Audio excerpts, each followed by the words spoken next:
नमस्कार, आपके साथ मैं हूं साक्षी जोशी। यूपी साक्षी है मैं। आज मैं बात करना चाहती हूं उस वीडियो की जो आपने देखा कि राकेश टिकैत का वो वीडियो बहुत छोटा सा करके क्लिप आधी काट कर और बिल्कुल गलत नैरेटिव के साथ आप लोगों को दिखाया जा रहा है। अब तक शायद आप तक पहुंच भी गया होगा और इस टेक्स्ट के साथ कि अब जाटों को, हिंदुओं को फिक्र कर लेनी चाहिए। क्यों? क्योंकि राकेश टिकैत अल्लाहू अकबर बोलते हुए दिखाई दे रहे हैं।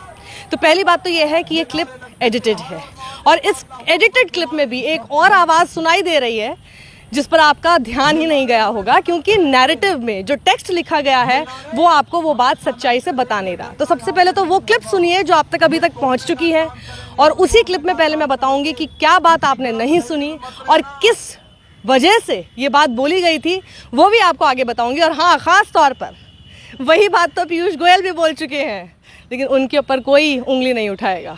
तो सबसे पहले देखिए वो एडिटेड क्लिप जो अब तक वायरल हो चुकी है। तो ये दंगे करवाने का काम करेगी।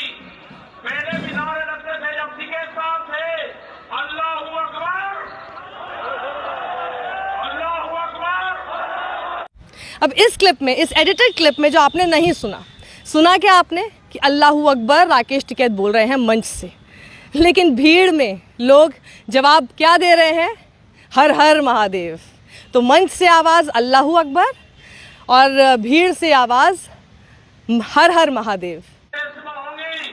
तो ये दंगे करवाने का काम करेगी। पहले बिनारे लगते थे जब टिकैत साहब थे, अल्लाहू अकबर, अल्लाहू अकबर। ये क्या था? ये क्यों हो रहा था? क्या लोग वो नहीं बोलना चाह रहे थे जो कि राकेश टिकैत बोल रहे थे? क्या कुछ ऐसा था? नहीं। क्या था? पहले तो आप ये पूरी क्लिप अब देखिए, फिर मैं आपको समझाती हूँ।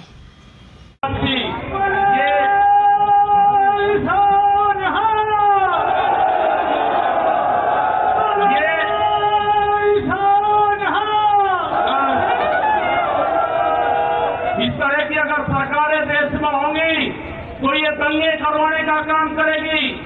पहले भी नारे लगते थे जब टिकैत साहब थे, अल्लाहू अकबर,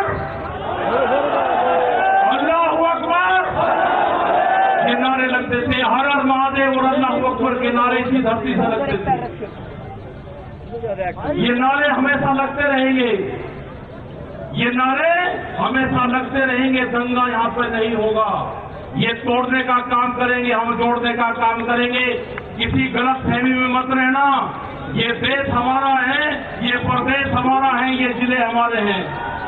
तो हुआ यूं कि राकेश टिकैत, क्योंकि मुजफ्फरनगर है, 2013 की बात, उसके बाद से मानना है लोगों का कि यहाँ पर भाईचारा जो है वो थोड़ा सा बिगड़ा 2013 के दंगों के बाद से।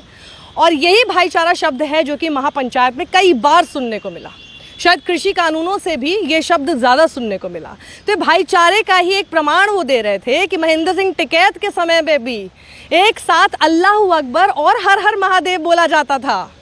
ये थी बात। और इसीलिए उन्होंने वो जो भाईचारा होता है, गंगा जमुनी तहजीब होती है, उसका एक उदाहरण देते हुए उन्होंने स्टेज से बोला अल्लाहू अकबर, ताकि जनता से नीचे से बोला जाए हर हर महादेव। तो ये दोनों का कॉम्बिनेशन था जिसको आपके सामने ऐसे दिखाया गया कि देखिए राकेश टिकैत बोल रहे हैं अल्लाहू अकबर। लेकिन अगर वो बोल भी रहे हैं और अपनी मर्ज़ी से बोल रहे हैं तो उसमें क्या दिक्कत है? क्योंकि पीयूष गोयल भी बोलते हैं अपनी मर्ज़ी से। जी हाँ, हम नहीं कह रहे हैं, पीयूष गोयल ने खुद ये बात मानी है। जिस जगह रहो वहाँ के लोगों के हिसाब से बात कर लो। तो वो ऐसे लोगों के बीच में थे, मौलाना के बीच में थे, उनकी उन्होंने बात सुनी, ऐसे मंच पर थे जहाँ उन्होंने बोला कि रोज़ पूजा करते हैं और ये शब्द ज़रूर बोलते हैं। वो कौन से शब्द हैं जो पीयूष गोयल बोलते हैं लेकिन भक्तों को बुरे नहीं लगते?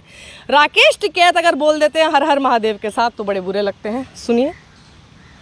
वास्तव में मौलाना जी को सुनने के बाद तो शायद मुझे बोलने के बदले उन्हीं को और बुला लेना चाहिए। इतना आनंद आया। अभी अभी आपने कहा कि मैंने कुरान पढ़ी है, तो बैठे बैठे याद आ गया। तो मैंने जफर भाई की परमिशन ली है कि मैं अगर शुरुआत कर सकूं उस छोटे वाक्य से जो हमने तब सीखा था और जो मेरे मन में ऐसा बैठ गया है कि रोज सुबह जब मैं पूजा करता हूं उसमें मैं वो वाक्य भी साथ में जोड़ता हूं। ला इलाहा इल्लल्लाह मुहम्मदुर रसूलुल्लाह।